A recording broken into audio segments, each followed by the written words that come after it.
Hello guys, welcome back to my channel Ranks Kingdom में आपका स्वागत है।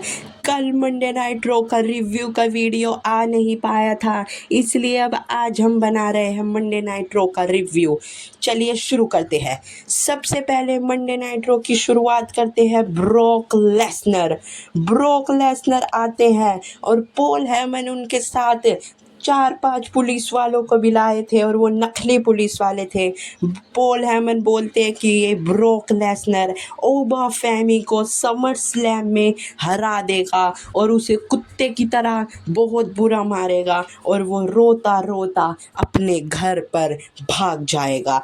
ऐसा ओबा फेमी को पॉल हेमन कुछ कुछ बोल रहे थे और बोलते हैं कि समर स्लैम सिर्फ 18 दिन दूर है और इस 18 दिन में वो बहुत पिटने वाला है समर स्लैम में। फिर वहाँ पर ओबा फेमी आ जाते हैं और ओबा फेमी पहले तो पुलिस वालों को चोक स्लैम लगा देते हैं, 2 पुलिस वालों को, और एक पुलिस वालों को तो ओबा फेमी ने उठा के बाहर पटक दिया था और फिर ब्रोक लेसनर को बोला था कि तुम कायरों की तरह वार करते हो, तुमने पहले 2 हफ्ते पहले पीछे से आके मुझे नो ब्लो दी, मैं हमेशा आगे से आता हूँ, तुम मुझसे डरते हो इसीलिए तुम पीछे से वार करते हो, लेकिन समर स्लैम में कुछ भी नहीं होने वाला, मैं तुम्हें हेल इन अ सेल के अंदर मिलूंगा और तुम्हें चकनाचूर कर दूंगा और तुम फिर वहाँ से कहीं भी नहीं भाग पाओगे।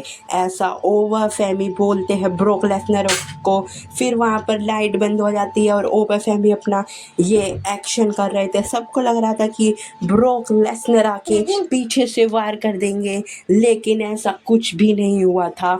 ओबा फेमी ने अपनी सिंपल एंट्रेंस की और फिर वो वहाँ से चले गए थे। फिर हमें नेक्स्ट मैच देखने मिलता है जो था वुमेन्स का। रोक्सन परेज बनाम इयो स्काई के बीच में मैच था, जिस मैच में इयो स्काई ने जीत पा ली थी, लेकिन इयो स्काई को जजमेंट डे ने बहुत मारा था, लिव मॉर्गन, रकेल और रोक्सन परेज ने। फिर नेक्स्ट मैच हमें देखने को मिलता है जजमेंट डे लाइव होती है, माफ़ी चाहता हूँ, विजन लाइव होती है, तो वहाँ पर ओटिस आते हैं और ओटिस बात कर रहे थे मैक्सिम डुप्रिन से, इसलिए मैक्सिम डुप्रिन ने पूरी विज़न को नीचे उतार दिया था और फिर पूरी विज़न को पहले मैक्सिम डुप्रिन ने नीचे उतारा और ओटिस के साथ बात कर रहे थे, तभी अटैक होने लग गए। फिर ओटिस को नो ब्लो लगा दी ऑस्टिन थ्योरी ने और ऑस्टिन थ्योरी ने नो ब्लो मार के पूरी विज़न खड़ी हुई थी। इनकी राइवलरी आगे चलने वाली है। फिर हमें देखने को मिलते हैं जिमी ऊसो बोल रहे थे कहाँ है सोलो, कहाँ है, तभी वहाँ पर वो आ जाते हैं रॉय स्कीस आते हैं और जिमी ऊसो पे सीधा अटैक करने लग जाते हैं। फिर इनके बीच में मैच डिसाइड हो जाता है। फिर वहाँ पर जेकब फाटू आ जाते हैं मैच के बीच में और जेकब फाटू रॉय स्कीस को बहुत बुरा मारते हैं और तभी सोलो सिंकोपा भी आ जाते हैं और हाथ ऊपर कर देते हैं, बोलते हैं कि मैं भी अब ब्लड लाइन का हिस्सा हूँ, लेकिन तभी वो समोन स्पाइट लगा देते हैं जिमी ऊसो को। फिर जेकब फाटू उन पे फार करते हैं तो और तभी LA नाइट भी आ जाते हैं। LA नाइट बोलते हैं कि हम 3 और तुम 3 अपने भाई जे ऊसो को भी ले आओ, मिलेंगे समर स्लैम में 6 मैन टैग टीम मैच आपको देखने को मिलेगा। फिर हमें दिखाई जाती है बैली को ब्रेक में कुछ कहने वाले थे, लेकिन उन्होंने ब्रेक में नहीं कहा, उन्होंने बोला मैं रिंग में जा रही हूँ। फिर वो रिंग में गई और उन्हें लारा वैकारिया को बुलाया। फिर लारा वैकारिया और उनके बीच में बातें हुई। लारा वैकारिया ने बोला कि मैं चैंपियन बनने वाली थी, लेकिन मैं नहीं बनी तुम्हारी वजह से, और फिर लारा वैकारिया उस पर हमला कर देती है। आपको इन दोनों के बीच मैच देखने को मिलने वाला है सैटरडे नाइट मेन इवेंट में। फिर हमें दिखाई जाती है विजन बैक स्टेज में। पॉल हेमन बोलते हैं तुमने बहुत अच्छा काम करा। फिर मैक्सिम डुप्रिन को भी बोलते हैं कि तुमने भी बहुत अच्छा काम करा। फिर पॉल हेमन बोलते हैं कि तुम्हें मेरी ज़रूरत नहीं है, विजन को यही संभालेगी। ऐसा बोल के चले जाते हैं पॉल हेमन।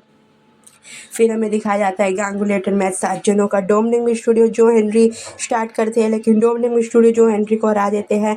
फिर आते हैं जवान एविस डोमिनिक मिस्टीरियो को डैन हाउजन की मदद से हरा देते हैं। डैन हाउजन का श्राप्स की वजह से वहाँ पर डोमिनिक मिस्टीरियो हार चुके थे जवान एविस पे। फिर वहाँ पर जवान और ड्रैगन ली के बीच में मैच स्टार्ट हो जाता है, जिस मैच में हमें देखने को मिलता है रिज़ल्ट।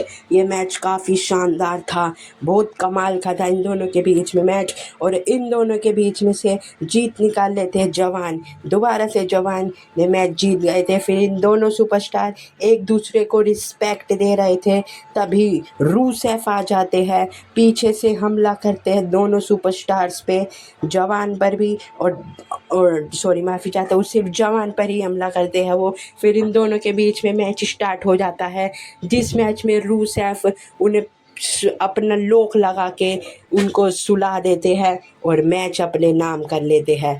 फिर तभी वहाँ पर आ जाते हैं चैट केबल, और चैट केबल रूसेफ को 1, 2 और 3 करके मैच को निकाल लेते हैं। चैट केबल ने रूसेफ को भी एलिमिनेट कर दिया था। फिर वहाँ पर आते हैं एक्टन पेज, और एक्टन पेज को भी हरा दिया था चैट केबल ने। चैट केबल ने रूसेफ को हराया, फिर उन्होंने एक्टन पेज को भी हरा दिया था। फिर हमें दिखाया जाता है कि 3 अगस्त को किसी का रिटर्न होने वाला है, और ये और कोई नहीं बिग कैश है। बिग कैश का रिटर्न देखने मिलेगा आपको समर स्लैम में। फिर आता है शो का मेन इवेंट, जिसमें आते हैं हमारे ओटीसी रोमन रेंस गाड़ी से निकल के आए थे। फिर उन्होंने एंट्रेंस की थी, शानदार एंट्रेंस थी। Roman Reigns world heavyweight champion हमारे एंट्रेंस के साथ रिंग की तरफ धीरे धीरे बढ़ रहे थे, और वो आए थे। फिर उन्होंने सबको बोला था एक्नॉलेज करो फटाफट।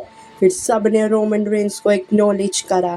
फिर सेथ रोलेंस आते हैं, फिर दोनों के बीच में कॉन्ट्रैक्ट साइन होते हैं। रोमन रेंस ने भी साइन कर दिया था और सेथ रोलेंस ने भी। सेथ रोलेंस जा रहे थे, फिर रोमन रेंस बोलते हैं कि तुम चैंपियन बन के क्या कर लोगे, 2 महीने बाद तुम इंजर्ड हो जाओगे, फिर तुम्हें छोड़नी पड़ेगी। ऐसा रोमन रेंस सेथ रोलेंस को बोलते हैं कि तुम्हारे बस की नहीं है, तुम हर बार इंजर्ड होते रहते हो। फिर सेथ रोलेंस गुस्सा हो जाते हैं और उन्होंने रोमन रेंस के ऊपर हमला कर दिया था, लेकिन रोमन रेंस ने भी पहले उन्हें सुपरमैन पंच लगाया था। इन दोनों के बीच में लड़ाई हुई थी। आज का मंडे नाइट रो बहुत शानदार था। आपको कैसा लगा कमेंट बॉक्स में ज़रूर बताएं। मिलता हूँ मैं आपसे नेक्स्ट वीडियो में, तब तक के लिए बाय बाय। और अगर आपने हमारे चैनल को लाइक शेयर सब्सक्राइब नहीं किया है तो अभी जाइए लाइक करें, शेयर करें, सब्सक्राइब करें। Bye bye.